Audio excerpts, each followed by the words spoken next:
les gens disent qu'ils sont indépendants, c'est simplement qu'ils sont à leur compte. Ça veut pas toujours dire qu'ils sont véritablement indépendants, parce qu'ils font partie de réseaux ou de structures qui parfois les limitent dans leur offre produit, et ils ont même parfois des relations exclusives avec certains réseaux. Nous, on n'a pas un ordre de la gestion de patrimoine. D'ailleurs, ça n'existe pas le titre de gestionnaire de patrimoine. 90% des gens ne veulent rien faire. Et c'est pour ça que 92% du marché est encore tenu par les banques. Bienvenue sur Les Investisseurs 4.0, le podcast qui explore les stratégies et les méthodes pour développer son patrimoine immobilier quand on a 40 ans, un job à plein temps et une vie de famille trépidante. De meilleures connaissances sur tes investissements te feront gagner de l'argent. Tu en es sûrement déjà convaincu et c'est pour cette raison que tu m'écoutes en ce moment, mais peut-être ne sais-tu pas encore à quel point, car si le conseil en investissement est un secteur largement fantasmé que l'on imagine réservé à une poignée de conseillers bancaires grisonnants ou de jeunes requins de la défiscalisation à moitié honnête, on ne s'imagine pas qu'on pourrait y jouer un rôle plus actif. Jérémy Barret, notre invité du jour et lui-même conseiller en gestion de patrimoine, apporte lui un concept novateur, celui de lancer une activité de conseil en investissement pour à la fois désintermédier ses propres placements et toucher des commissions sur les conseils et bons plans que l'on donnerait habituellement gratuitement à son entourage. Démocratiser le conseil en investissement, quoi, en somme. Ça paraît tellement simple, mais dans quelles conditions est-ce possible et quelles sont les démarches à entreprendre pour exercer cette activité ? C'est ce qu'on va voir dans notre conversation avec Jérémy, au cours de laquelle on dresse dans une première partie un panorama du marché du conseil en gestion de patrimoine, en voyant aussi ce qui fait qu'un conseiller est indépendant et si le modèle économique est viable, les produits de placement qui génèrent le plus de frais d'entrée ou de frais de gestion, et pourquoi le crowdfunding fait l'objet d'une attention particulière de la part des autorités de régulation en ce moment. Et dans une deuxième partie, en quoi consiste le métier de gestionnaire de patrimoine, les démarches pour passer les agréments, les différents statuts que tu peux obtenir et ce que tu peux faire avec. Bref, que tu cherches simplement à optimiser tes finances ou te créer une nouvelle source de revenus, tu pourras tirer quelque chose d'intéressant de cet épisode. Avant de commencer, je voulais remercier les personnes qui ont soutenu le podcast cette semaine par le biais de partage. Je te rappelle que tu peux me taguer sur Instagram et LinkedIn, d'évaluation 5 étoiles sur Apple Podcast et Spotify qui m'aident beaucoup à le faire connaître au plus grand nombre. Et merci d'ailleurs à Smile pour ton commentaire 5 étoiles sur Apple Podcast cette semaine, un commentaire qui m'a donné le smile. Et oui, ça ressemble à ça, des blagues de daron. Et puis, je suis en pleine préparation d'un épisode en mode question-réponse pour fêter le 1 million d'écoutes du podcast. Un grand moment. Je compte donc sur toi pour m'envoyer des questions par message vocal directement sur Instagram ou sur le lien investisseur avec un s40.com/contact. Tu peux m'interroger sur tout ce qui te passe par la tête, que ce soit sur un épisode, un invité, un sujet d'investissement ou sur les coulisses du podcast en général. J'y répondrai sur un épisode collector qui s'annonce déjà épique. Allez, sans plus attendre, on plonge dans l'univers du conseil en investissement avec Jérémy. C'est parti. Salut Jérémy, bienvenue chez les Investisseurs 4.0. Salut Paco, je suis très heureux d'être avec toi pour démarrer 2023. Et ben moi de même. Et on a un sujet assez intéressant, un peu différent aussi à traiter ensemble, qui vont intéresser les auditeurs, en tout cas qui m'intéressent beaucoup. Est-ce que tu pourrais peut-être te présenter pour les gens qui ne connaissent pas encore en fait ? Bien sûr, avec plaisir. Alors je suis Jérémy Barret, j'ai 38 ans, j'ai un enfant, je viens du sud de la France, le sud-est de la France, j'ai cette chance, et j'ai démarré ma carrière professionnelle, parce que j'imagine que c'est cet aspect-là qui t'intéresse, dans l'expertise comptable. Donc j'ai démarré dans l'audit financier et l'expertise comptable après un parcours académique un peu classique d'école de commerce. Et puis assez rapidement, j'ai découvert le métier du conseil en investissement, presque par hasard, parce que comme beaucoup de professionnels, en fait, on grandit sans savoir que le métier existe. Et c'est d'ailleurs la raison pour laquelle il y a beaucoup de reconversions dans ce domaine, parce qu'en fait, on ne sait pas que ça existe. Et quand j'ai découvert ça, j'ai trouvé ça assez génial, parce que même si j'ai un immense respect pour les experts comptables, on le sait, c'est une matière extrêmement complexe et variée. Il y a un truc qui m'a frustré très rapidement, c'est que justement les experts comptables n'ont pas le droit de faire du conseil en investissement en tant que tel, ou en tout cas de réaliser des actes de commerce. C'est une profession réglementée comme le sont les avocats, les notaires par exemple. Et je trouvais ça dommage parce qu'on avait beaucoup d'entrepreneurs qui venaient vers nous, qui à la fin de l'année avaient un bilan avec un résultat, à qui on disait voilà, t'as fait tant d'augmentation de chiffre d'affaires, tant d'augmentation de charges. Et puis ces dirigeants nous disaient mais comment je fais maintenant que je gagne de l'argent pour l'optimiser ? Et l'expert comptable a tout de suite sorti le parapluie en disant ça c'est pas moi. Bon, il donne 2-3 astuces, mais quelque part je me disais c'est dommage. il y a des entrepreneurs qui expriment un besoin, et nous, en fait, on va renvoyer ces entrepreneurs dans la nature pour se faire peut-être potentiellement arnaquer par des assureurs, des banquiers, des CGP, et alors même qu'on serait en capacité de leur répondre. Et c'est là que j'ai découvert que ce métier existait, et j'ai démarré très jeune, en tant qu'indépendant, à 26 ans, dans le conseil en investissement financier et en fiscalité. Après, j'ai refait un court passage dans la banque privée. J'ai bossé 3 ans dans une banque privée, puis depuis 2015, je suis réétabli plutôt sur le conseil en gestion privée, comme on dit dans notre jargon, plutôt conseil en gestion de fortune. Et donc, tu as un parcours, tu dirais, on va dire académique sur la partie comptabilité au démarrage, c'est ça? T'as pas fait vraiment, enfin, t'as commencé vraiment là-dessus, pour migrer après sur le conseil en gestion de patrimoine, en passant par la banque privée entre les deux, quoi. C'est à peu près ça le résumé, tu dirais? C'est ça, j'avais fait un master, alors le titre est un peu pompeux, un master 1 qui s'appelait comptabilité, finance, fiscalité et patrimoine. C'est là aussi que j'ai découvert la gestion de patrimoine d'un point de vue académique, et c'est beaucoup plus tard, c'était en 2016 justement, parce que j'ai démarré là-dedans en 2010, c'est en 2016 que j'ai refait un master spécialisé en gestion de fortune internationale à Subdeco Paris. Tu viens du coup un peu de dévoiler un peu le thème qu'on va parler aujourd'hui, sur l'aspect conseil en gestion de patrimoine, conseil de conseil financier, un monde un petit peu on va dire opaque pour les gens de manière générale, et c'est pour ça que je suis content de te recevoir te recevoir ici. Clairement opaque. On va révéler les coulisses.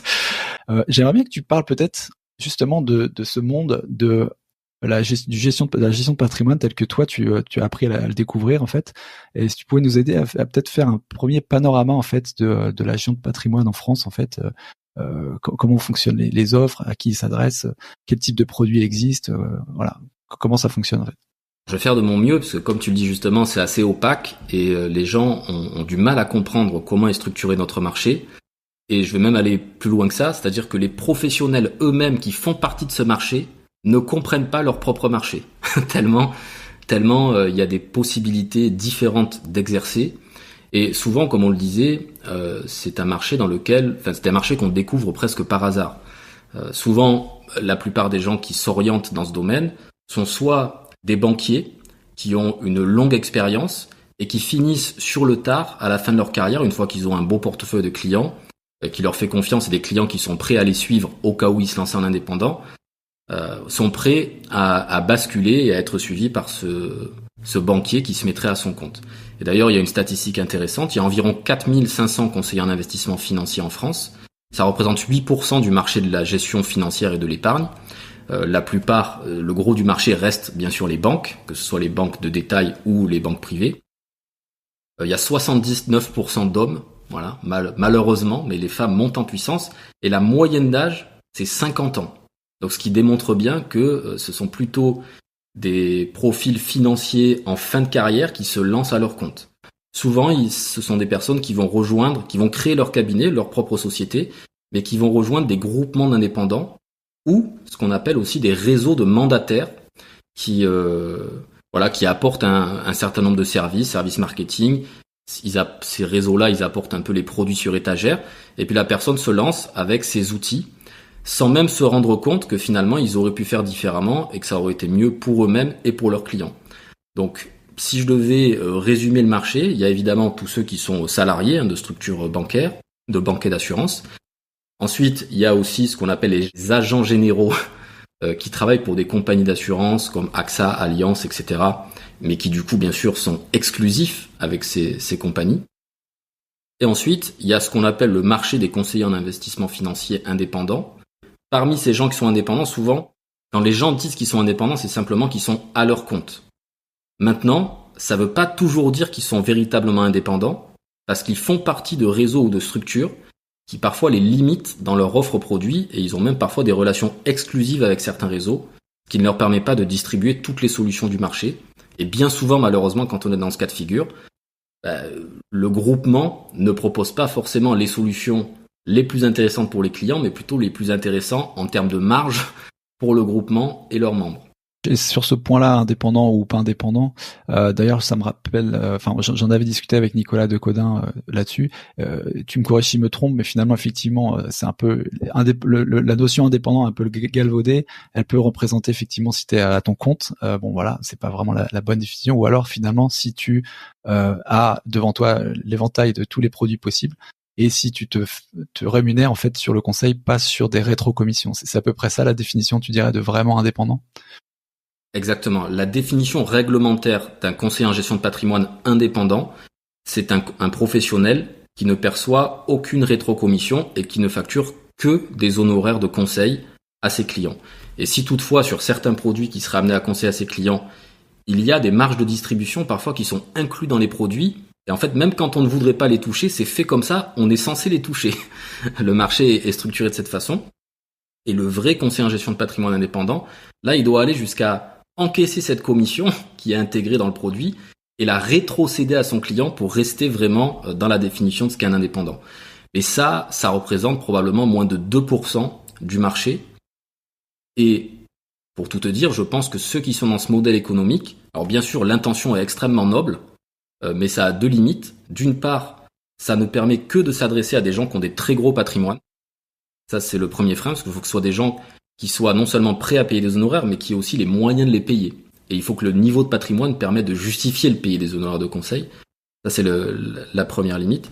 Et la deuxième limite, c'est que pour ceux qui exercent sous ce mode-là, moi, je trouve qu'en tant qu'entrepreneur, parce que on parle d'investisseurs, mais quelque part, les entrepreneurs sont aussi des investisseurs dans leur propre entreprise, quelque part, c'est une contrainte dans le sens où leur société, même quand le conseil est d'extrêmement bonne qualité, leur société ne vaut pas grand-chose parce que ça ne repose que sur le conseil. Et donc, si la personne prend sa retraite, par exemple, sa clientèle ne vaut rien. Parce qu'en fait, il n'y a pas, il n'y a pas de rémunération liée aux produits qui ont été conseillés. Et ça, c'est encore un autre débat, mais je pense qu'il y a une éthique qui peut être trouvée entre les deux. C'est assez alarmant quand même ce que tu dis, parce que ça veut dire que le modèle économique pur de CGI, conseiller en gestion de patrimoine, enfin indépendant, il n'est pas viable à vraiment à long terme, parce que tu insinues que finalement la valeur du business qu'on crée quand on fait quand on est sous ce modèle-là, il est beaucoup moindre. Donc tu parles pas seulement finalement que au quotidien, peut-être que vivre que du conseil c'est compliqué, et tu dis aussi que si on veut vendre ou céder son entreprise, elle a une bien moindre valeur, même s'il y a des clientèles, parce que tu as de la clientèle quand même, mais tu vis du conseil si tu es indépendant et si tu n'as pas de rétrocommission, quoi.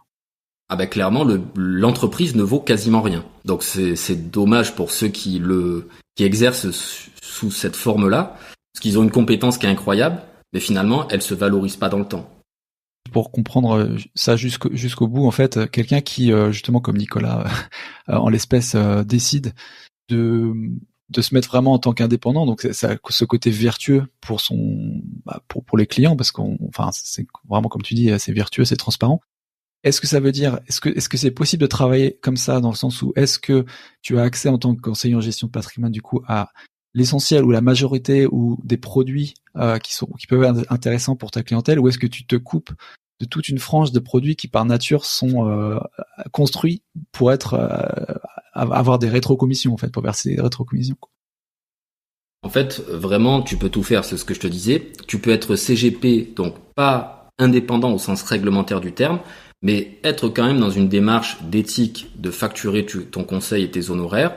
Et après, en toute transparence, et ça c'est la réglementation qui l'impose, y compris pour les CGP classiques, d'être quand même très transparent sur les rétrocessions et les frais que tu perçois de la part de tes partenaires. Donc ça peut être transparent, ça peut être éthique, il faut que ce soit juste, mais là aussi, d'ailleurs, c'est un sujet dont on peut parler, si finalement le niveau d'honoraire de conseil que tu factures à ton client, in fine, représente autant, si ce n'est plus, que ce que tu perçois en rétrocession, finalement le client il n'est pas gagnant non plus. En gros, il y a soit les family office qui prennent comme ça des honoraires, qui s'adressent qu'à des niveaux de patrimoine supérieurs à 20 ou 30 millions d'euros, parce que comme ils vont prendre un honoraire sur la gestion globale du patrimoine, il faut que ça soit sur un gros montant si le professionnel veut se payer et bien faire son job. Ou alors, il faut que certains, et c'est le cas de Nicolas, que je respecte beaucoup pour son travail incroyable sur l'avenir des investisseurs, mais c'est pas le seul, ceux qui peuvent prétendre faire ça, c'est aussi ceux qui ont des formats un peu hybrides, digitaux, avec un flux de clients qui vient par Internet et qui permet quand même de générer un peu de volume sur le conseil. Donc c'est encore un autre modèle, mais effectivement, c'est une partie très minoritaire de notre marché. Ouais, bien sûr, tout à fait.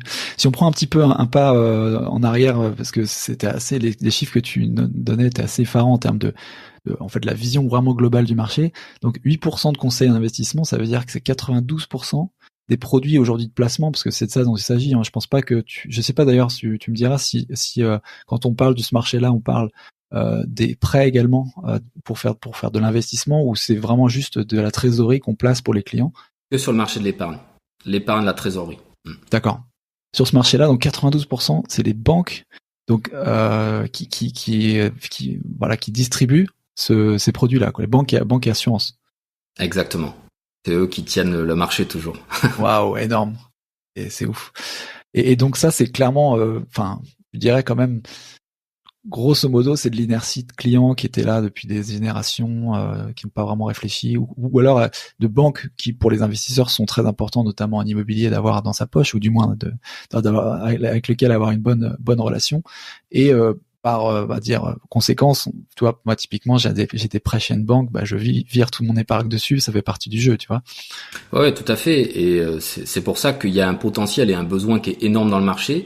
Parce que les clients des banques, et surtout grâce à des informations telles que aujourd'hui l'accès à des podcasts comme le tien ou d'autres, la presse financière, les réseaux sociaux, permettent à toute cette nouvelle génération d'investisseurs de s'éduquer, de s'auto-éduquer, de découvrir la palette de ce qui est possible de faire. Et les gens se rendent compte que forcément quand tu vas avoir un banquier ou un CGP qui va t'orienter systématiquement vers deux produits, voilà... c'est cette nouvelle population a pris conscience que c'était pas dans ces 92% de banquiers que tu allais trouver les bons plans. Donc effectivement, ça veut dire que pour ceux qui font du conseil en investissement financier avec passion et avec éthique, il y a un boulevard parce que tout le monde aujourd'hui fait appel à nous, parce que l'environnement, quand tu le découvres, c'est là où tu te rends compte aussi que c'est sans fin. Et arriver à en faire la synthèse, c'est extrêmement complexe. Quelque part, plus tu apprends sur les produits existants, plus tu peux aussi te perdre dans ta stratégie. Et souvent, après, c'est là où ils viennent nous voir pour quand même arriver à faire cette synthèse, regarder aussi les impacts en matière de fiscalité. Et ça, c'est un métier qui est beaucoup plus technique. Je sais que tu as reçu aussi un ami commun, Simon d'Aragon, oui. Donc voilà, les aspects fiscalité sont extrêmement importants. Et puis les aspects de transmission aussi, c'est des sujets un peu plus techniques. Mais normalement, on est censé être capable d'accompagner les clients sur l'ensemble de ces sujets. Tu peux nous parler aussi des produits du coup qui sont distribués de manière générale et peut-être à qui ils s'adressent, pourquoi ils sont peut-être mis en avant et quelles sont les rétrocommissions qui s'y attachent? Bien sûr, moi c'était la promesse que je t'avais faite, c'était de révéler un peu les coulisses et d'être transparent sur ces sujets. Alors, comme je viens de le dire, il y a tellement de produits différents que je peux pas rentrer dans le détail de chaque produit, mais sur les différentes familles de produits, il y a bien sûr d'une part les produits financiers, comme les contrats d'assurance vie ou les contrats de capitalisation. Là, en fait, il faut bien comprendre qu'il y a plusieurs strates de frais. Quand on rencontre un banquier ou un conseiller en gestion de patrimoine, premièrement, et ça maintenant, je pense que l'ensemble des épargnants le savent, il y a ces fameux frais d'entrée potentiels qui peuvent s'appliquer. Donc, quand vous êtes face à un banquier ou un agent général d'assurance qui a encore pour instruction d'essayer, en tout cas, de proposer des frais d'entrée, donc bon, heureusement, et je crois que c'est le cas pour la plupart des gens qui t'écoutent, puisque les gens maintenant savent que ces choses-là, elles peuvent être négociées. Elles peuvent être négociées à 0%, et il faut négocier à 0%, dans la mesure où aujourd'hui le marché, avec l'offre existante sur Internet, donc y compris les gens qui sont dans des compagnies d'assurance ou dans des banques, ou même des CGP qui disent c'est normal de payer des frais, zéro frais, ça veut dire zéro conseil, débrouille-toi tout seul, ça n'est pas vrai. Dans le marché, il y a non seulement aujourd'hui des offres Internet où c'est 0% sur les frais d'entrée, et en plus, il y a des interlocuteurs compétents qui peuvent vous avoir au téléphone pour vous accompagner, et il y a aussi des professionnels sérieux, indépendants, qui peuvent appliquer 0 frais d'entrée. Donc là-dessus, on va dire que ça c'est la partie facile. Donc 100% des frais d'entrée servent à rémunérer l'intermédiaire de conseil. Ensuite, il y a les frais de gestion. Et ça, c'est un sujet qui commence aussi où les gens commencent à être de plus en plus sensibilisés à ça. Donc les frais de gestion, les gens l'acceptent plus facilement, ou en tout cas ont plus de mal à le comprendre c'est que ça, ce sont des frais qui s'appliquent annuellement en fonction du montant que vous détenez dans votre contrat. Donc si par exemple, tu as 100 000 euros, je dis n'importe quoi, dans ton contrat d'assurance, et que ton contrat dit qu'il y a 1% de frais de gestion, en fait, quoi qu'il arrive, que tu gagnes de l'argent ou que tu perdes de l'argent en fonction de ce que tu as mis à l'intérieur de ton contrat, les 1% de frais de gestion vont être pris. Donc si la performance moyenne de ton portefeuille à l'intérieur de ton contrat d'assurance, parce que je ne sais pas si c'est clair pour tout le monde, mais dans un contrat d'assurance vie, je sais que tu as fait plusieurs podcasts là-dessus, on peut y mettre un tas de choses. On peut y mettre des fonds garantis sécurisés qui ne vont pas rapporter beaucoup, on peut y mettre des actions, des obligations, des fonds immobiliers. Donc si par exemple la performance moyenne de ton contrat c'est 5%, ben l'assureur va prélever 1% et te rendre 4%. Si par exemple ça t'a fait perdre 5%, la gestion qu'il y avait dedans, ben on te prend quand même 1% de frais de gestion. Donc au lieu de faire moins 5, tu fais moins 6. Et ce qu'il faut savoir, c'est que sur les 1% de frais de gestion, si je reste sur cet exemple, c'est à peu près une moyenne aujourd'hui sur le marché, ben sur ces 1%, il y a en moyenne la moitié qui va être conservée par l'assureur pour rémunérer bien sûr son back-office, ses services, son informatique. Parce que il faut pas quand même sous-estimer le coût que ça représente de gérer des contrats. Il y a tout un tas de formalismes réglementaires qui alourdit les frais de structure pour les assureurs. Et l'autre moitié des frais de gestion, là aussi, est rétrocédée chaque année à l'intermédiaire de conseil qui est censé faire le suivi du client et de ses placements. Donc là aussi, ça peut être le réseau bancaire, l'agent général d'assurance ou le conseiller en gestion de patrimoine. Donc c'est à peu près comme ça que c'est réparti. Il y a un autre point, pour terminer là-dessus, sur la partie placement financier, qui est souvent peu connu. Alors toi, je sais que tu le sais, puisque tu as souvent parlé aussi d'ETF, par exemple, de trackers. Ce sont des fonds indiciels qui sont peu chargés en frais parce que c'est une gestion dite passive. Bon, si tu veux, tu referas un commentaire là-dessus pour éclairer l'audience si c'est pas clair. Mais pour la plupart des fonds d'investissement, ils font ce qu'on appelle une gestion active de leurs fonds. Donc quand il y a des actions dans un fonds d'investissement, le rôle du gérant de ce fonds, c'est de sélectionner les meilleures valeurs possibles pour générer de la performance pour les clients. Ça, c'est la théorie. Ça veut pas dire on a même la preuve l'année dernière que la plupart se sont trompés. Mais là où je veux en venir, c'est que il y a aussi des frais pris dans ces fonds d'investissement pour gérer le fonds. Donc il faut dissocier les frais de gestion du fonds d'investissement qui peut se retrouver à l'intérieur d'un contrat d'assurance vie. Et ensuite, il y a aussi les frais de gestion du contrat prélevés par l'assureur. Ce sont deux choses différentes. Et on cumule des strates de frais. Donc c'est là où après, il faut faire son calcul et se demander comment est-ce qu'on peut optimiser ces choses-là pour arriver à garder le plus possible dans la poche. Oui, parce qu'effectivement, l'assurance vie, c'est l'enveloppe. Donc, le fait de mettre en disposition cette enveloppe, c'est déjà des frais, de gérer ça, tout simplement. Et après, à l'intérieur, si tu as des produits qui nécessitent de la gestion pour, tu disais les cas des ETF, de la gestion pour faire de la meilleure performance possible, même si parfois on la fait pas. En tout cas, ça occasionne des frais. Ils sont ajoutés.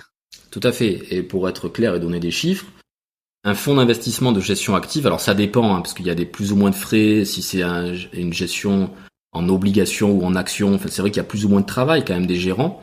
On va dire que les frais de gestion en moyenne sont entre 1 et 2% sur les fonds d'investissement chaque année. Et ensuite, il y a les frais de gestion du contrat qui s'appliquent. Alors que pour les ETF, donc ça peut être une des catégories de placement qu'on peut mettre aussi à l'intérieur d'un contrat d'assurance vie, ça va être peut-être 4 fois moins cher en termes de frais de gestion pour le fonds. Donc parfois, ça peut. Parce que t'es indiciel, quoi, donc. C'est ça. Donc ça prive en partie la performance. Après, si la gestion active existe, c'est aussi que de temps en temps, les gérants sont suffisamment bons pour justifier ces frais et arrivent à battre les indices. Mais effectivement, on a des statistiques qui démontrent que sur des périodes très longues, supérieures à 10 ans, les indices finissent quand même toujours par battre les gens qui sont des gérants. Donc l'assurance vie chargée avec un produit dedans qui est lui-même chargé, c'est le plus gros, tu dirais, gouffre de frais. Ou est-ce qu'il y a d'autres produits aussi auxquels il faut peut-être se méfier, qui peuvent justement être aussi très très chargés? Alors attention, je dis pas qu'il faut pas faire d'assurance vie, parce que c'est un excellent outil, mais c'est des choses il faut savoir comment ça fonctionne et essayer de lire entre les lignes, et c'est ce que très peu de gens font, y compris d'ailleurs quand ils sélectionnent une offre en ligne. Donc nous, on peut jouer un rôle si en tant que professionnel, tu es face à quelqu'un qui est capable d'expliquer les frais, d'être transparent et de te montrer aussi à quoi ça sert, pourquoi tu les payes. Après, déjà, tu le fais en connaissance de cause et tu as l'impression de pas te faire arnaquer. C'est aussi ça qui est important. Après, il faut juger la performance. Souvent, quand on communique une performance au client, elle est quand même déjà nette de frais de gestion du fonds. Donc si globalement, grâce à la gestion que tu fais, tu as 6% de performance, t'es content. Et à la limite, même t'es content si tout le monde a pu gagner sa vie. Mais effectivement, faut en avoir conscience. Et ensuite, pour te répondre sur les d'autres catégories de produits, il y en a beaucoup, mais pour rester sur des choses qui se font beaucoup en ce moment, par exemple sur les SCPI, Sociétés Civiles de Placement Immobilier, moi je trouve que c'est un outil qui est très intéressant, qui permet d'avoir à la fois quand même un rendement plutôt stable, même si on va regarder comment ça se passe cette année, on sait que l'immobilier peut aussi bouger, mais ce serait un trop long débat de rentrer dans le détail de la technique de ce produit, mais moi je trouve que globalement c'est un produit qui fait son job, de sécuriser le capital, de mutualiser les risques et quand même de distribuer un rendement régulier et cohérent par rapport aux objectifs des clients. Néanmoins, aujourd'hui il y a des SCPI avec et sans frais d'entrée. Maintenant, il faut bien comprendre que personne n'est philanthrope dans cette industrie, et y compris les SCPI qui n'ont pas de frais d'entrée. Souvent, on constate qu'ils se rattrapent un peu quand même sur les frais de gestion à long terme. Mais il est vrai que sur les SCPI qui ont des frais d'entrée, en plus les frais sont importants, ils ressemblent à ce qui s'applique dans la vraie vie de l'immobilier d'ailleurs. Souvent, ça c'est comparé à des frais qui s'apparentent à ce que les gens payent en termes de frais de notaire et de frais d'agence dans l'immobilier classique. Néanmoins, je ne te tiendrai pas ce discours faux qui est de dire c'est pour payer le même genre de frais, c'est faux. Il y a le même montant de frais, mais ces frais-là servent à peu près pour moitié à rémunérer les intermédiaires. Donc, effectivement, il y a des niveaux de commission qui sont importants en termes de rétrocession. Et par contre, ça peut être une classe d'actifs quand même, et ça a été le cas pour les 5 dernières années. Autant te dire que malgré ces frais-là, ça fait partie des choses qui ont bien fonctionné pour les clients. Mais par contre, il faut avoir conscience du niveau de frais qui s'applique. Et si on sélectionne les bonnes SCPI, ces frais-là peuvent quand même être amortis relativement rapidement. Quel niveau de frais on doit s'attendre sur des SCPI à peu près? Comme je te dis, ça c'est à peu près l'équivalent de frais de notaire plus frais d'agence. Donc c'est entre 10 et 12% de frais sur l'achat d'épargne. Ça peut paraître énorme pour un produit d'épargne. Enfin, en l'occurrence, c'est énorme, on va pas se mentir. Mais je modérerai quand même ce discours en disant que ce sont des frais qui, historiquement en tout cas, se sont assez bien amortis. Et là aussi, pour le distinguer des frais qui s'appliquent dans les contrats d'assurance vie, par exemple, où si tu fais 100 000 euros sur une assurance vie et que tu as 4% de frais, il te reste déjà plus de 96 000 et la performance qui va s'appliquer sur ton produit va être sur la base de 96 000, parce qu'on aura déjà déduit les frais. Dans les SCPI, c'est un peu différent. Certes, il y a des frais.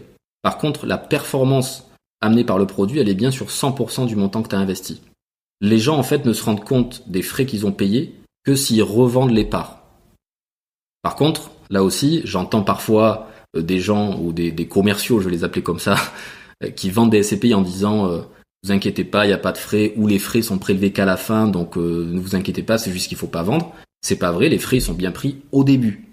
Par contre, on s'en rend compte que si on revend tout de suite. Si t'as acheté pour 100 000 euros de part de SCPI et que tu les revends un mois après, il te reste 90 000, donc les frais ils t'ont bien été pris. Mais les rendements, tu dis, eux, ils sont calculés sur les 100. Les rendements sont calculés sur les 100, et il y a encore des SCPI qui arrivent à générer plus de 6% de rendement brut. Et en fonction des stratégies appliquées, les stratégies de gestion appliquées par les SCPI, tu as encore des SCPI qui arrivent à distribuer du 5% net. Et là aussi, si tu le compares à des gens qui font de l'immobilier en direct, moi je reçois tous les jours des clients qui font de l'immobilier direct. Alors là aussi, je parle pas forcément des personnes qui sont avisées comme toi ou qui se sont éduquées sur ces sujets, qui sont capables d'aller chercher des rendements beaucoup plus forts. Mais personnellement, tout à l'heure tu me demandais si j'étais investisseur, enfin on n'en a pas parlé, mais moi, à titre personnel, je ne fais plus d'immobilier de rendement en direct si cet immobilier de rendement ne génère pas à minima un rendement brut de 8%. Pourquoi ? Parce que par rapport au temps que ça va me demander, aux efforts que je vais devoir faire en termes de gestion, je parle même pas du fait que si je délègue la gestion, déjà je donne une grosse partie de mes loyers, mais par rapport aux surprises aussi que je peux avoir en gérant de l'immobilier, finalement, je trouve que si mon écart de rendement il n'est pas d'au moins 2 ou 3%, bah franchement, je préfère faire des SCPI. Parce que là, j'aurais pas de gestion. C'est la valeur de mon temps, je trouve que c'est quelque chose qui est à prendre en considération. Ouais, complètement. Non, complètement. Et dans l'exemple que tu donnais à peu près, pour se donner une ordre d'idée, tu penses, toi, du coup, que la SCPI est quand même intéressante parce que si on prend les 10-12%, c'est des coûts à l'entrée, finalement, mais ils sont à comparer à une performance qui, si on prend encore une fois un exemple de 5% à l'année, pour ça que tu dis que ça s'amortit assez vite, c'est qu'en 2-3 ans, on a retrouvé son investissement de départ, voire même on a fait du cash, quoi. Tout à fait. En fait, il y a 2 leviers de performance pour que les gens comprennent bien. Il y a le rendement locatif qui est distribué tous les mois ou tous les trimestres, et il y a aussi la revalorisation des parts dans le temps. Et par exemple concret, sur des SCPI qu'on a pu commercialiser sur les 4-5 dernières années, j'ai à l'esprit 2 SCPI que je préconisais régulièrement, qui non seulement ont distribué 5% de performance nette pour les clients. Donc effectivement, si tu regardes que le rendement encaissé par les clients, ben finalement on peut se dire au bout de 2 ans, ça amortit les frais d'acquisition. Donc, si je revends mes parts au bout de 2 ans, quelque part, j'ai rien gagné, j'ai rien perdu. Mais en plus du rendement distribué, il se trouve que ces SCPI-là ont fait l'objet de revalorisation de prix de part. Et j'ai à l'esprit 2 SCPI, dont une qui a été revalorisée 4% l'année dernière et à nouveau 4% cette année. Donc en fait, rien que sur la revalorisation de la part, on a quasiment déjà amorti au bout de 2 ans les frais qui ont été prélevés sur le capital. Et en plus de ça, on a touché le rendement. Donc voilà. Après, bon, il y a évidemment d'autres choses qui existent, mais c'est pour dire que voilà, il y a par contre des frais. Et pour revenir au CGP, effectivement, là-dessus, il gagne quand même très bien sa vie. Et ce qu'il faut avoir à l'esprit, c'est que les SCPI aujourd'hui, c'est un placement qui est devenu assez grand public. Hein. Il y a plus de 100 milliards d'euros d'investissement en France sur cette classe d'actifs. Par contre, il y a des classements qui existent même sur Google, les meilleurs SCPI. Il y a même des plateformes qui font des classements. Ce qu'il faut savoir, c'est que même si on fait ses propres recherches et qu'on achète les SCPI directement sur Internet, là en revanche, il y a justement ces frais qui sont prélevés quoi qu'il arrive. C'est simplement que la plateforme qui vous la vend, je pense à Primonial, à Quorum, il y en a d'autres, à Perial, etc. Désolé pour ceux que j'ai pas cités, du coup, je fais la pub sans le vouloir à certains, mais il est possible aujourd'hui, si vous allez sur le site internet de ces plateformes, vous avez un bouton souscrire. Vous cliquez, vous appuyez, vous pouvez acheter votre produit tout seul. Par contre, vous allez acheter la part au même prix que si vous passez par un intermédiaire. C'est simplement que si vous le faites en direct sur internet, c'est la société de gestion qui garde la marge de distribution dans la poche. Alors qu'en le faisant par un intermédiaire, comme moi par exemple, ou comme d'autres, vous allez payer le même prix de part. Sauf que là, la marge de distribution sera rétrocédée au professionnel qui, lui, va pouvoir vous accompagner dans le temps, y compris sur des aspects de fiscalité, etc. Donc, je comprends bien pour prendre le raisonnement. En fait, les frais de gestion sont aussi importants, voire plus que l'exemple qu'on avait donné précédemment, tu vois, d'un fonds géré dans une assurance vie. La seule différence, c'est que la performance, du coup, en immobilier est plus récurrente et peut être potentiellement bien supérieure. Et c'est ce qui rend le truc attractif. Mais fondamentalement, sur les frais eux-mêmes, ils sont quand même assez élevés, quoi. Il faut juste en prendre conscience, quoi. Ouais. Ah, clairement. Alors, du coup, si on parle des SCPI sans frais d'entrée, j'ai dit que ça existait, et c'est un peu une nouvelle tendance. Il en existe de plus en plus. Enfin, aujourd'hui, il y a à peu près il y a plus de 200 SCPI en France. Il y en a peut-être 5 qui sont sans frais d'entrée. Donc, c'est quelque chose qui émerge. Ce qu'il faut comprendre, c'est que là, par contre, l'intermédiaire, s'il y en a un, là, il gagne 0 au moment où il vous le propose. Par contre, là aussi, que ce soit l'intermédiaire ou si vous achetez directement des SCPI sans frais, la SCPI Néo de chez Novaxia ou Iroko, qui je crois a été aussi sponsor d'ailleurs de certains podcasts que tout le monde connaît. Si en fait c'est un intermédiaire qui vous propose ce type de SCPI, il n'y aura pas de rétrocession pour le professionnel. Par contre, la société de gestion, Iroko, Novaxia ou d'autres, je pense à la SCPI Remake aussi là qui est pas mal et dont je connais bien les fondateurs. Là, par contre, ils vont quand même rétrocéder aux professionnels chaque année des honoraires de gestion. Donc là, en fait, il n'y a pas de frais d'entrée, mais il y aura un récurrent pour le professionnel. Et s'il n'y a pas d'intermédiaire, ce récurrent, c'est de la marge supplémentaire pour le gérant du fonds de la SCPI. Donc à la fin, sur une période longue, quelque part, les frais d'entrée, vous les payez aussi sur les frais de gestion. D'accord, ok. Dans un instant, on verra comment devenir conseiller en gestion de patrimoine, les démarches que cela implique et les risques auxquels on s'expose, notamment vis-à-vis de la régulation. À tout de suite. Dans les produits traditionnels, on a fait un petit peu le tour là. Il y a quand même d'autres produits qui sont fortement margés ou au contraire qui sont très très peu coûteux dans le paysage en ce moment. Alors sur les produits très fortement margés, mais je crois que là aussi ça a été évoqué un tas de fois. Ici, c'est les produits immobiliers de défiscalisation, très fortement margés, encore plus, en tout cas en termes de rétrocession, c'est encore plus que pour être transparent. Hein, on va dire que sur les SCPI, ce qui est rétrocédé aux professionnels, c'est entre 5 et 6% en fonction des SCPI. Donc c'est à peu près ce qui existe dans l'immobilier. Un agent immobilier, c'est ce qu'il va chercher à prendre quand il vous vend un bien. En revanche, dans l'immobilier de défiscalisation, on est plutôt entre 5 et 10. Et effectivement, si l'intermédiaire prend 10, c'est qu'en général, le produit qu'il vous vend, en plus, n'est pas terrible. Et que le promoteur immobilier, pour essayer d'appâter l'intermédiaire à vendre son produit, il est obligé de le payer cher parce que probablement que son produit est de qualité relativement médiocre. Voilà. Donc là-dessus, bon, je sais que les gens qui t'écoutent en général sont assez avertis sur ces sujets. Ouais, non, tout à fait. T'allais parler de crowdfunding et ça m'intéresse parce que c'est un sujet qui est assez à la mode en ce moment. Tout ce qui est revenu fractionné, je crois, ça s'appelle comme ça, le secteur. Quel est ton point de vue? Alors déjà, d'un point de vue frais et puis d'un point de vue performance, si t'as un petit peu de recul là-dessus. Alors sur ce que tu évoques là, c'est-à-dire les plateformes qui fractionnent l'immobilier, en fait, il y a deux courants. Alors je vais distinguer quand même deux choses. Le crowdfunding, et le crowdfunding d'ailleurs peut s'appliquer sur des sous-jacents immobiliers ou des entreprises innovantes ou en développement, etc. Ce qu'on appelle le capital investissement. Donc ça, c'est ce qu'on appelle en français le financement participatif. Le financement participatif, c'est réglementé. Ceux qui en font et qui le distribuent en France ont non seulement des visas de l'autorité des marchés financiers, et ils sont enregistrés à l'ORIAS, qui est l'organisme pour le registre des intermédiaires en assurance, et ils ont un numéro spécifique pour pouvoir exercer en tant que professionnel du financement participatif. Donc on est sur quelque chose qui est quand même beaucoup plus réglementé. L'immobilier fractionné, ça c'est quelque chose qui est plus récent. Le crowdfunding, on va dire que ça existe depuis les années 2012-2015, et puis c'est monté fortement en puissance ces dernières années. L'immobilier fractionné, c'est beaucoup plus récent. Il y a le phénomène BRICS. BRICS, en ce moment, et c'est pas les seuls, ils sont un petit peu dans la tourmente. Je sais pas si toi-même tu as vu des articles, notamment des alertes de l'autorité des marchés financiers, donc quand c'est eux qui parlent, c'est que ça devient un peu sérieux. Compte tenu de l'engouement que génèrent ces plateformes auprès du grand public, l'AMF alerte sur le fait que souvent les investisseurs n'achètent pas ce qu'ils pensent acheter. Et le cadre légal de ce type d'immobilier fractionné, les gens pensent acheter une fraction de l'immobilier, mais en fait ça n'est pas le cas. Juridiquement, ils ont un contrat plutôt de royalties et ils achètent un droit à percevoir des revenus de l'immobilier acheté par la plateforme. Mais ils ne possèdent pas réellement l'immobilier. Et ça, c'est quelque chose d'innovant d'un point de vue juridique. Et le cadre n'est pas encore très clair et certains spécialistes disent attention, ça peut entraîner des dérives, etc. On a un autre phénomène là qui vient carrément de l'univers crypto. Je pense qu'on va aussi y venir peut-être sur ce sujet.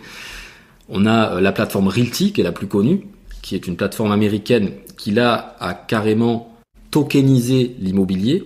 Donc là en utilisant les techniques et les usages des crypto-monnaies pour fractionner la détention d'immobilier sur une blockchain. Et là aussi, bon, j'aurais tendance, et puis après chacun prend ses responsabilités et est libre de creuser ces sujets là ou pas, mais attention, ça reste quelque chose d'innovant sur lequel on a peu de recul pour le coup. Et encore une fois, on est dans une industrie où personne n'est philanthrope, donc même si on a l'impression qu'il n'y a pas de frais, etc., ce sont des structures sur lesquelles on peut prendre des frais quand même un peu cachés à tous les étages. Et si on fait justement le parallèle entre le crowdfunding classique, le financement participatif qui lui a un peu plus de bouteilles et a été régulé, là tu distinguerais en disant que ce modèle-là, il y a un lien direct entre l'épargne et l'argent qu'on met et la possession d'un bien sur lequel on se positionne. Alors oui, tout à fait. Enfin, le crowdfunding, en fait, on va quand même participer au financement et à l'achat de parts de sociétés qui détiennent de l'immobilier. Donc on est quand même propriétaire, non pas de l'immeuble en direct, mais de la société qui détient l'immeuble. Mais ça, c'est exactement le même principe, en tout cas. Après, dans l'exécution, c'est différent, mais c'est le même principe, là, pour le coup, que par exemple Realty ou même du crowdfunding immobilier, non? Alors, du crowdfunding immobilier, oui. Mais Realty, c'est un petit peu différent. Parce qu'on détient des tokens ou des fractions d'immobilier qui est mis sur une blockchain. Donc, oui, sur le principe, mais si tu veux, sur le crowdfunding, c'est quand même plus clair qu'on est propriétaire de part d'une société classique. Voilà.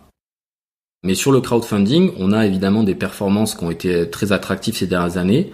On a trouvé des rendements à 10-12%. Bien sûr, il y a par contre là une fiscalité qui s'applique derrière, attention, la flat tax à 30%. Mais il y a 10-12% de performance brute, en plus sur des capitaux qui sont mobilisés sur une durée assez courte, souvent de 18 à 24 mois. Donc ça semble absolument génial. Il faut garder à l'esprit que le risque n'est quand même pas le même justement qu'un fonds comme les SCPI, une société civile de placement immobilier. À l'intérieur, il y a des centaines de millions d'euros d'immobilier. Sur du crowdfunding, en général, on met son argent sur un seul projet. Donc si le projet foire ou que le porteur du projet n'est pas sérieux, ça peut complètement foirer. Même si jusqu'à présent, les plateformes qui sélectionnent les projets ont plutôt bien fait leur job, parce que pour le moment, il y a très peu de défauts ou de foirage complet sur ces projets. On a quand même quelques alertes avec des projets qui étaient censés être remboursés, sur lesquels on commence à avoir des retards, etc. Donc officiellement, ces projets-là ne sont pas en défaut, mais peut-être qu'on va en voir apparaître, surtout avec le contexte actuel, avec des prix de matériaux qui ont flambé, peut-être des paramétrages financiers des opérations qui ont été mal faites. Donc moi je trouve que c'est un placement intéressant en diversification. Et pour te parler des frais là aussi et des intermédiaires, si un intermédiaire financier vous propose ce genre de produit, il sera rémunéré en général entre 1 et 2% sur le montant de l'investissement. Mais par contre, vu que les durées sont plus courtes, et si à chaque fois que vous sortez de l'opération au bout de 18 mois, il vous le repropose, finalement l'intermédiaire là aussi il prend 2% par an. Donc si ça dure pendant 10 ans, finalement il aura aussi très bien gagné sa vie. Mais là, que vous le vouliez ou non, en fait ce sont des frais qui sont prévus dans le produit. Si vous l'achetez en direct auprès d'une plateforme, là aussi je vais continuer à citer des grands noms comme Anaxago, Club Funding et d'autres qui existent dans ce genre, Homunity, etc. Si vous l'achetez directement sur la plateforme, cette marge de distribution qui est prévue dans le produit, c'est eux qui se la gardent dans la poche, en plus des autres frais qu'ils ont pu négocier pour le montage de l'opération. Si vous passez par un intermédiaire de conseil, l'intermédiaire touchera cette commission, mais vous ne paierez pas plus cher le prix de la part. Un peu comme dans la SCPI. Alors que sur l'assurance vie, il faut bien comprendre que si vous payez pas de frais d'entrée, là c'est un vrai gain. Ouais, non, bien sûr. C'est pour ça aussi que c'est plus viable dans ce cas-là, l'assurance vie sur des produits qu'on connaît et avec lesquels on est confortable. Non. En fait, moi, ce qui me plaît à parler de ça, c'est que, comme tu le sais, c'est comme ça qu'on s'est rencontrés. Je suis aussi assez actif sur les réseaux sociaux, avec le compte Instagram Les Investisseurs Malins. Et donc, j'ai plutôt un public sur ces réseaux sociaux qui veut justement avoir les bons plans, les bonnes astuces, comment pas payer de frais, etc., etc. Et ce qui me permet d'en parler assez librement, c'est que moi je suis passionné et j'aime dire les choses comme elles sont dans la réalité. Et quand je gagne de l'argent aussi, parce qu'un client me fait confiance, j'ai pas de problème à parler de ce que je touche sur les deals. Mais je comprends aussi tout à fait le discours des investisseurs qui cherchent à optimiser à tous les étages, parce que je suis aussi personnellement comme ça. Je suis un professionnel du conseil, mais j'essaie de m'appliquer les conseils que je donne. Donc je suis aussi investisseur à titre personnel et j'encourage les gens à faire de l'immobilier en direct, mais par contre il faut être conscient là aussi des risques qui sont pris, il faut être capable de calculer son rendement pour être sûr qu'on fait pas une bêtise, il faut négocier auprès de sa banque et bien entendu je fais pas mal d'investissements à titre personnel en immobilier direct, dans les actifs numériques, dans la sphère financière traditionnelle, etc. Et même dans les SCPI en l'occurrence, je me suis aussi déjà vendu à moi-même des SCPI. Alors justement, ça fait partie d'un thème que je voulais traiter avec toi. Justement, c'est une fois qu'on a un peu connaissance de ce paysage, des produits, des acteurs, être le plus conscient possible de ce qu'on nous vend. Finalement, c'est un petit peu ça le but, et c'est tout à fait, bien, même être consommateur, mais un consommateur averti, c'est tout à fait ok. Après, il y a l'autre étape, et c'est ça que je trouvais aussi intéressant de discuter avec toi. C'est une fois qu'on sait ça, et dans quelle mesure on peut, tu l'avais utilisé ce terme toi-même, s'intermédier soi-même, c'est-à-dire couper les intermédiaires et vendre soi-même peut-être, ou du moins pour son propre patrimoine, choisir les produits. Déjà, est-ce qu'on peut le faire soi-même? Quelles sont les choses qu'on peut faire de manière désintermédiée? Et puis après, l'étape encore d'après, c'est-à-dire si ça commence à devenir vraiment notre passion, et qu'on commence à avoir de l'intelligence là-dedans. C'était le cas notamment, tu vois, Nicolas Descodins, pour le citer encore, mais c'est-à-dire de vendre des produits après pour faire profiter nos connaissances aux autres et puis de gagner un peu d'argent en passant, quoi. Tout à fait. En fait, moi, merci de me donner l'occasion de parler de ça, parce que finalement, c'est quelque chose que je n'ai jamais entendu et qui, il me semble, peut être un sujet pour ceux qui nous écoutent extrêmement intéressant. Mais là, je parle surtout des personnes qui nous écoutent, qui sont vraiment passionnées par ça, qui ont déjà vécu des expériences dans l'investissement, qui ont une compétence, qui sont peut-être même déjà pour leur entourage des références parce qu'ils ont réussi dans tel et tel domaine. Et je sais que, j'imagine, toi, Paco, depuis que tu fais ce podcast avec tous les gens que tu as reçus, la montée en compétences dont tu as pu bénéficier grâce à toutes ces connaissances, aujourd'hui, pour tous ceux qui t'entourent, ta famille, tes amis, tes anciens collègues de bureau, j'imagine que c'est toi qu'ils appellent. Ils appellent même pas leur banquier. Ils se disent, si j'appelle Paco, je sais que j'aurai un discours transparent, il va pas essayer de me vendre un truc ou quoi. Parce que toi, tu le fais vraiment sincèrement par passion. Et en plus, maintenant, par expérience, parce que tu as réalisé toutes ces opérations. Et finalement, au travers de mes activités sur les réseaux sociaux, j'ai commencé à avoir des personnes qui m'ont dit, bon, non seulement on voit que tu es un vrai investisseur, donc quelque part ils me considèrent que je fais partie de la famille, moi, je suis pas juste un escroc de CGP. Voilà, donc c'est l'avantage des réseaux sociaux, c'est qu'on peut montrer ce qu'on fait, hein, on est obligé de jouer le jeu un peu à ce niveau-là. Donc comme ils savent que là-dessus aussi je suis un vrai investisseur, c'est eux qui ont commencé à me dire, mais finalement toi c'est génial, parce que non seulement tu investis à titre perso, mais en plus on voit bien que tu as des revenus professionnels qui te permettent de continuer tes investissements. Et finalement, en plus, ton activité professionnelle, c'est de parler d'investissement toute la journée. Et ils me disent, en fait, ce serait mon rêve. Et finalement, une fois, 2 fois, 10 fois, j'ai eu ce genre de remarques. Et j'ai pris conscience que ces profils de personnes, sans le savoir, pourraient probablement devenir des professionnels. Et c'est pas non plus très compliqué de passer les agréments nécessaires pour pouvoir le distribuer. Donc c'est vrai que pour tous les investisseurs qui cherchent justement à optimiser les frais, à retirer le plus quelque part de leur placement, des fois j'ai envie de leur dire, passez les quelques agréments qui vous permettent non seulement de payer moins de frais, parce que si c'est vous qui êtes l'intermédiaire, c'est vous qui distribuez qui décidez du niveau de frais qui s'appliquera, mais en plus les frais de gestion dont on parlait, qui eux quand même à un moment donné restent incompressibles, hein, personne peut travailler gratuitement, sur ces niveaux de frais de gestion, vous pouvez les toucher vous-même. Si vous faites des SCPI, vous pouvez éventuellement toucher les commissions qui sont de toute façon prévues dans ce type de produit, y compris pour le crowdfunding, etc. Alors c'est sûr que si on le fait juste pour soi-même et pour 10 000 euros, ça vaut pas le coup évidemment de passer tous ces agréments, mais il faut avoir une vision un peu au-delà, il faut avoir envie d'aider plus largement les gens sur ces thématiques, mais ce que je constate, c'est qu'il y a déjà des gens qui le font, sauf qu'ils le font gratuitement. Donc ça c'est un peu dommage. Et là-dessus, encore une fois, en toute transparence, ils pourraient rester droit dans leurs bottes en disant, moi je te donne mon avis, mon conseil, tu le sais, j'ai pas besoin de ça pour vivre, je le fais par passion. Néanmoins, si tu passes par mon intermédiaire, moi je touche des sous, et ça peut rémunérer mon conseil, mais ça te coûte pas plus cher. Voilà, c'est de toute façon ce que tu aurais payé si t'étais passé par ton banquier. Et puis finalement, souvent les gens disent, je préfère que ce soit toi qui le touche que quelqu'un d'autre.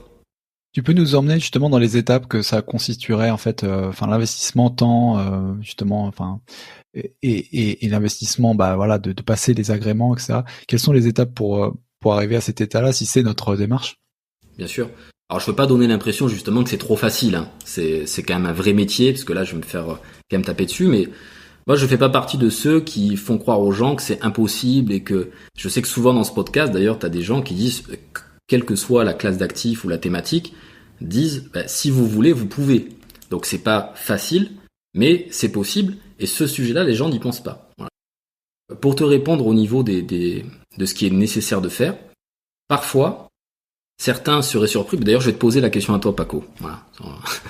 Est-ce que, j'espère ne pas te mettre mal à l'aise, mais est-ce que tu peux me rappeler quelle est toi ta formation initiale sur le plan académique? Moi, j'ai fait un DESS finance d'entreprise, donc Master 2 finance d'entreprise. Voilà. Est-ce que tu sais qu'avec un DESS de finance d'entreprise, tu peux quasiment avoir toutes les habilitations par équivalence? Non, non, aucune idée. Voilà. Eh ben, je te le dis. Voilà. Donc c'est ça qui peut paraître incroyable et c'est ça même qui peut faire peur parce que les barrières à l'entrée de notre marché sont faibles et c'est aussi ce qui explique pourquoi on est dans un marché dans lequel il y a autant de margoulins, si je peux me permettre l'expression. Ce qu'il faut comprendre, c'est que nous, on n'a pas un ordre de la gestion de patrimoine. D'ailleurs, ça n'existe pas le titre de gestionnaire de patrimoine. C'est un truc qui a été inventé, mais il n'y a pas d'ordre qui régit tout ça. Le métier de la gestion de patrimoine, en fait, ça, c'est le cumul de 4 statuts réglementaires. En général, quelqu'un qui a l'ensemble des habilitations nécessaires à l'exercice dans la profession, il cumule une carte de transaction sur immeuble et fonds de commerce. Ça, c'est quelque chose qu'on peut obtenir auprès de la chambre de commerce et d'industrie. Et si vous avez une licence dans le domaine, donc un bac+3, ou un BTS immobilier, ou un bac+3 dans le domaine du commerce ou du droit, par défaut, vous êtes éligible à la carte de transaction sur immeuble et fonds de commerce. Donc c'est-à-dire vous payez, alors je sais plus combien c'est, 70 € et vous avez le droit d'exercer dans l'immobilier. En tant que société, en tant qu'indépendant, là je parle même pas d'être mandataire d'un réseau ou d'un groupement, comme là je sais que c'est la grande mode dans l'immobilier. Vous détenez votre propre habilitation. Carte T. Ensuite, sur toute la partie financière, vous devez vous enregistrer auprès d'un organisme qui s'appelle l'ORIAS, l'organisme pour le registre d'intermédiaires en assurance. Et à l'ORIAS, en général, vous allez avoir 3 statuts sous lesquels vous allez être enregistré. Le premier statut, c'est le statut d'intermédiaire en assurance. Donc il y a plusieurs niveaux d'intermédiation en assurance en fonction de vos diplômes antérieurs ou de formations spécifiques que vous pouvez faire pour devenir intermédiaire en assurance. Aujourd'hui, si vous faites 150 heures de formation 100% en ligne, vous pouvez être courtier en assurance de niveau 1, ce qu'on appelle le COA, courtier en assurance.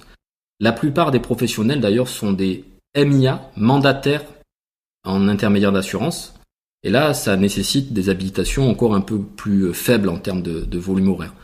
Mais ces formations-là habilitantes, donc soit toi par exemple qui as un DESS en finance, ça te donne déjà un certain nombre d'équivalences et tu aurais probablement moins d'heures à faire.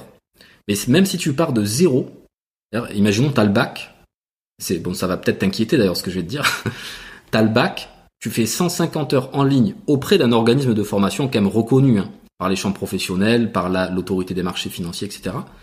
Tu fais 150 heures en ligne, t'as jamais parlé de ça à un client, à la fin, on te délivre un label et tu as le droit de vendre des assurances vie et ça veut pas dire que ça fait de toi un expert en finance. Mais en tout cas, c'est la réglementation telle qu'elle existe aujourd'hui. Rassure-moi, il y a un examen à la fin de ces 150 heures, non? T'as un QCM. Mais comme beaucoup de QCM, on sait comment ça marche. Enfin, en tout cas, c'est vrai que ça peut paraître léger. Après, de toute façon, quand on démarre dans un métier, par définition, on a moins d'expérience que quand on le fait depuis 20 ans. Donc c'est sûr que faire appel à un professionnel qui a de l'expérience en la matière, là, c'est quelque chose qui est quand même plus recommandé. Mais toujours est-il que d'un point de vue réglementaire, c'est quelque chose d'accessible. Ensuite, il y a un autre statut, c'est le statut d'IOB, intermédiaire en opération de banque et services de paiement. Même IOBSP, si on fait l'entièreté. Et ça, c'est une habilitation qui vous permet de faire du conseil en crédit. Donc, en l'occurrence, les courtiers en crédit, eux, ils sont IOB, mais sauf que souvent, ils sont que IOB. Un conseiller en gestion de patrimoine, en général, il cumule l'IOB, l'IAS, la carte de transaction sur immeuble et fonds de commerce. Et enfin, un dernier statut qui est le statut qui est peut-être le plus difficile à obtenir, c'est le statut de CIF. Et d'ailleurs, si vous voulez savoir si vous avez quand même affaire à un professionnel qui a un minimum de bagage technique, là, un conseiller en investissement financier, donc là, soit là aussi, on fait une formation spécifique qui permet d'avoir ce statut, et ça reste encore 150 heures, donc c'est pas énorme non plus, et on peut aller chercher, j'ai même envie de dire, on peut payer pour avoir ce statut, parce que si on travaille sérieusement, on obtient le label à la fin. Ou alors, si on a une maîtrise dans le domaine de l'économie ou du droit, on peut obtenir par équivalence le statut de CIF. Donc c'est pour ça que je te disais, toi tu as un DESS en gestion d'entreprise en finance, tu peux le faire reconnaître par l'ORIAS et être enregistré directement en tant que CIF. Heureusement, ça c'est un petit peu compliqué parce que là aussi la barrière à l'entrée était quand même très faible. Mais c'est très récent, hein. Ça fait 2-3 ans, enfin je me rappelle plus exactement quand ça s'est arrivé. Pour être CIF, maintenant il faut passer un autre examen, c'est ce qu'on appelle la certification AMF.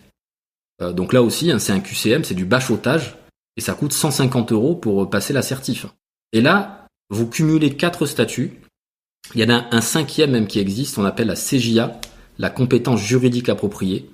Là par contre, il faut un master en droit ou en gestion de patrimoine spécifiquement, et ça permet de réaliser des actes juridiques de façon accessoire à ce qu'on fait dans notre métier. C'est-à-dire qu'on pourrait même être habilité à rédiger des actes de cession de parts pour des clients, accompagner des gens dans la rédaction de testaments, de choses comme ça. Mais là, par contre, c'est possible donc il y a pas besoin des actes notariés aussi. Tu peux le faire, non? Peut-être pas. Alors, on n'est pas habilité à enregistrer les actes, hein, ça reste le rôle d'un notaire, mais on peut accompagner les clients et même établir quelque part des modèles de rédaction pour accompagner des clients dans des actes ou des conventions spécifiques. Et c'est là où justement on peut identifier un professionnel qui va jusqu'à ce niveau-là de compétence. Là, en général, on sait qu'on a face à soi un CIF, un conseiller en investissement financier, qui a une compétence globale. Et c'est vrai que c'est pas facile de trouver des professionnels qui sont compétents en fiscalité, en immobilier, en placement financier, en droit de la famille et des successions, donc en droit civil, et aussi une dimension moi que je trouve passionnante, et c'est la chance que j'ai eue grâce à ce démarrage dans l'expertise comptable. Il y a aussi la capacité à accompagner les dirigeants d'entreprise dans leurs problématiques de gestion de trésorerie ou de transmission de société. Ça, c'est encore une autre compétence, mais qui fait pas l'objet d'une habilitation particulière. Franchement, ça ouvre les yeux tout ça. En fait, on se dit que c'est carrément dans le domaine du possible, même si c'est effectivement quelque chose qui est un peu on est dans la passion, donc il faut vraiment avoir envie aussi d'en faire un peu sa vie, parce que si je comprends bien, on passe pas non plus ça pour que ça devienne un side business. Je comprends que c'est quelque chose qui doit être un peu intégral pour voilà, y gagner sa vie et vivre correctement, quoi. Je pense qu'on peut le démarrer comme un side business, c'est possible. Et c'est même parfois ce que je recommande, hein, parce que on peut pas réussir non plus comme ça du jour au lendemain. La clientèle, elle se construit dans le temps. Mais c'est tout à fait possible. Et ceux qui ont une vision long terme là-dessus, ça peut être très intéressant comme modèle économique. Et c'est un des rares modèles, finalement, dans lequel on peut réunir ce qu'on cherche tous quand on est investisseur. C'est-à-dire, voilà, par exemple, je t'ai entendu récemment dans un podcast dire je fais du marchand de biens. Et j'étais entendu d'ailleurs dans ton résumé, j'ai fait mes devoirs avant de faire ce podcast. J'ai entendu dans ton dernier podcast que tu disais j'espérais, c'était mon objectif de faire 100 000 € de plus-value sur une opération de marchand de biens. Donc effectivement, là, ce qui est intéressant dans le marchand de biens, c'est que là, c'est une stratégie qui permet de dégager du cash assez rapidement. Dans le métier de la gestion de patrimoine, il y a certaines typologies de produits, et encore une fois, il n'y a pas de honte à toucher de l'argent si ça répondait à un objectif de l'investisseur ou du client. Il y a des typologies de produits qui permettent de toucher des commissions directement. Donc c'est comme si on touche un pécule immédiat qui rémunère son travail. Et il y a d'autres catégories de produits, comme les produits d'assurance, sur lesquels, notamment si on ne prend pas de frais d'entrée, ça veut dire qu'on gagne 0 quand on le propose. Par contre, on va toucher des frais de gestion chaque année. Donc là, ça s'apparente plutôt à la stratégie du cash flow qu'ont les investisseurs immobiliers, si je reste sur cet exemple, qui vont chercher plutôt des stratégies de rendement à long terme, en générant des petits compléments de revenus qui vont se capitaliser et augmenter au fil du temps. Et là, c'est un métier dans lequel on peut cumuler ces deux stratégies. Certains produits où effectivement on est rémunéré tout de suite. On peut aussi bien sûr facturer des honoraires de conseil. Moi, c'est ce que je fais, hein. Pour être très franc, je facture aussi des honoraires de conseil, ce qui permet d'être assez neutre dans mon approche. Et après, si la personne veut qu'on travaille ensemble sur des produits, on peut le faire.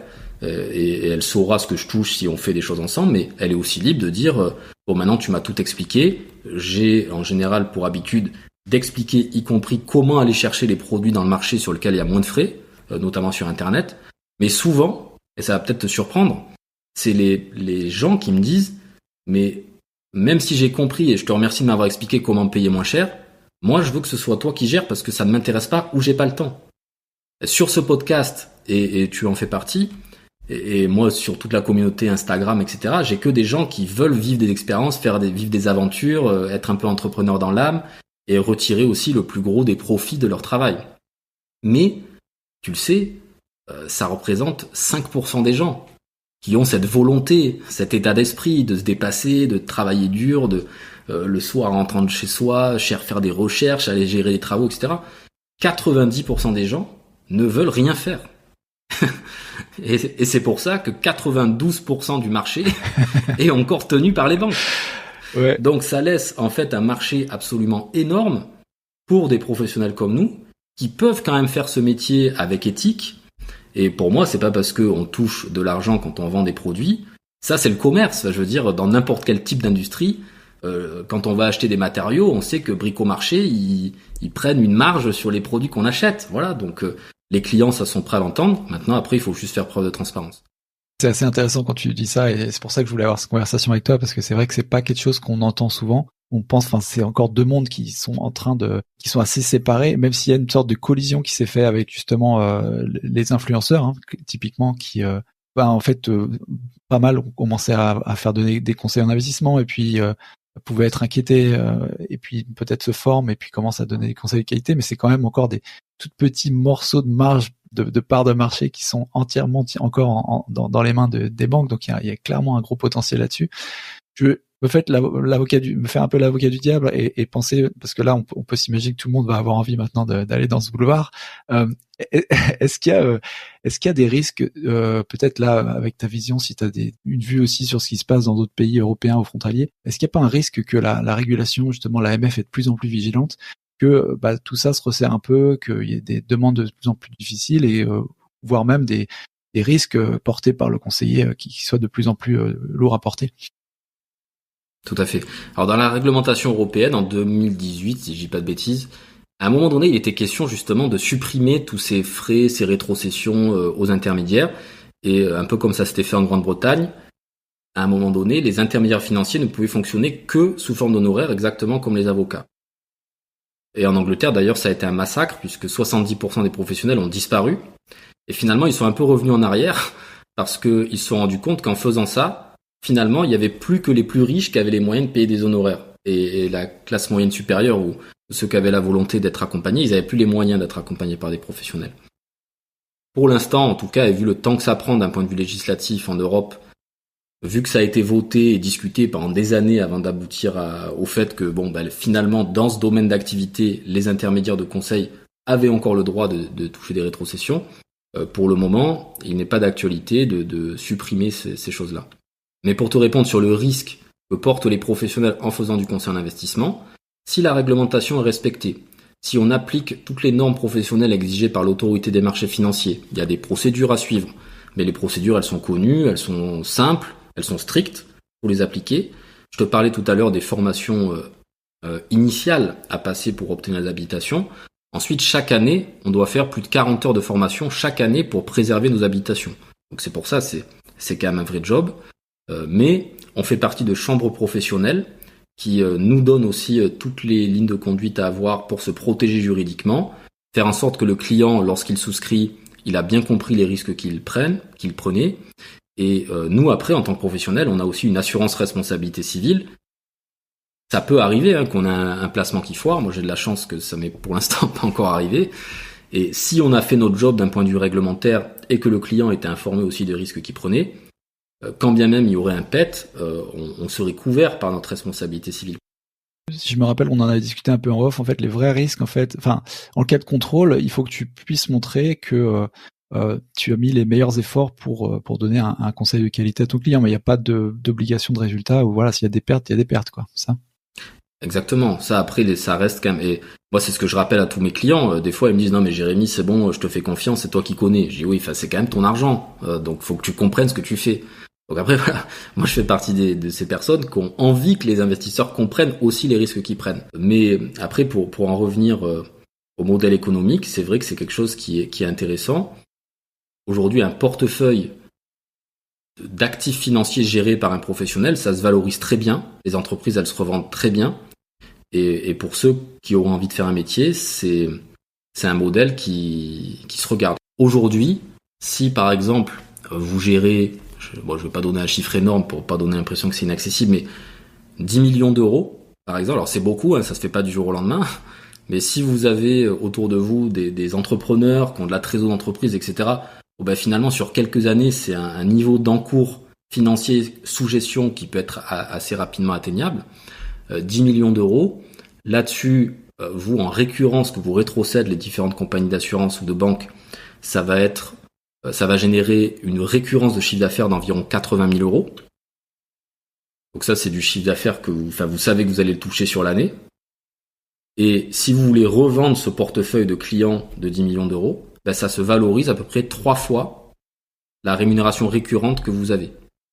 Donc un portefeuille de 10 millions d'euros, ça se revend 3 x 8, 24, c'est ça, 240 000 euros. Donc si vous faites ça pendant des années, moi je connais des gens qui, à la retraite, quand ils revendent leur portefeuille, non seulement ils ont très bien gagné leur vie tout au long de leur carrière, mais ils prennent un très gros chèque à la sortie. Et ça, il y a très peu de modèles économiques aujourd'hui qui permettent à la fois de prendre autant de plaisir dans ces matières passionnantes qui sont en constante évolution, sur lesquelles on apprend tous les jours, le niveau de confiance qui nous est donné par les clients, les remerciements, la reconnaissance aussi qu'on a des clients, le plaisir qu'on peut prendre dans ce cadre-là, et la rémunération qu'on peut en percevoir avec un risque financier en face qui est extrêmement faible, parce qu'effectivement on peut démarrer avec un téléphone, un ordinateur, et en ayant quelques frais fixes liés plutôt aux aspects de formation et d'assurance, mais ça reste vraiment... Quand je démarrais en expertise comptable, un gars qui lance sa boîte, faut qu'il mette parfois des centaines de milliers d'euros sur la table et il peut pas se payer pendant des années. Là, on est sur un modèle économique qui est beaucoup plus facile. Quand tu parlais des 80 000 euros, là pour le coup, sur 10 millions d'euros de gestion, indépendamment du nombre de clients, tu dis en moyenne, c'est à peu près ça que tu génères sur ce type de volume, quoi. Exactement. Et après, c'est un pourcentage de ce qu'on gère. Donc en fait, plus vous gérez, plus vous touchez. C'est aussi simple que ça. Ouais.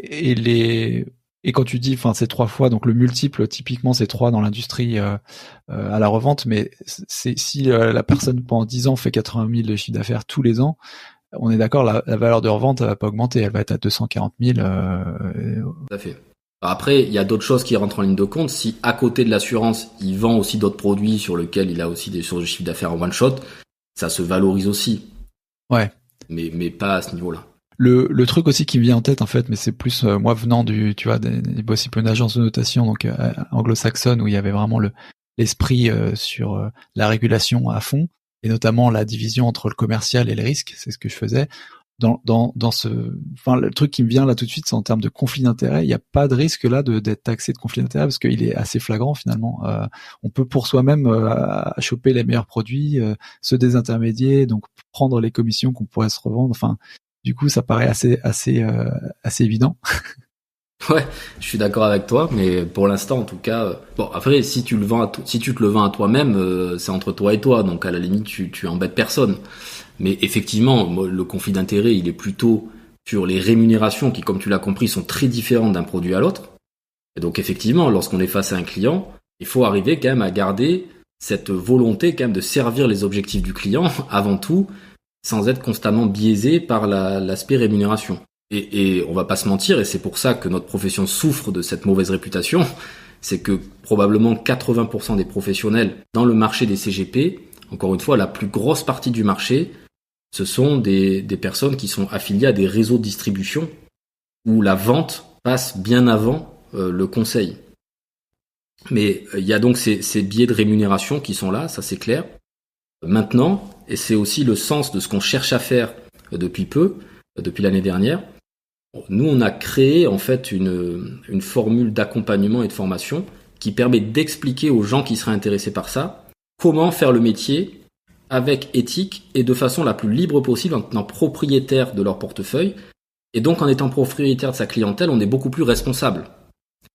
Et nous on explique comment se lancer en respectant justement toutes les bonnes pratiques réglementaires, juridiques, et aussi en bâtissant une stratégie de développement qui soit viable pour le professionnel qui a envie de faire ça avec éthique et sur le long terme pour accompagner ses clients sur les durées les plus longues possibles. Parce que c'est ce qu'attendent les clients de nous, c'est justement de ne pas faire comme les banques, d'avoir un interlocuteur qui change tous les 2 ans.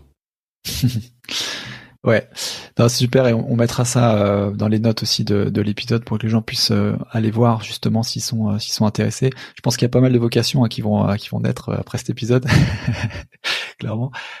Est-ce qu'il y a des ressources que tu penses que les gens peut-être dont les gens pourraient bénéficier, des choses qui te viennent en tête pour avancer, peut-être creuser un peu plus sur ce qu'on vient de parler?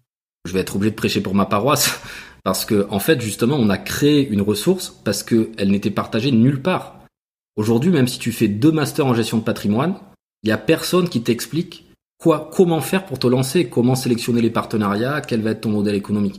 Donc, en fait, nous, on a créé 1 heure de formation où je partage mon expérience et celle de quelques confrères, où je raconte les coulisses. Et ça, c'est gratuit. Ça, sur le site Les Investisseurs Malins, c'est accessible. J'ai fait un webinaire là-dessus.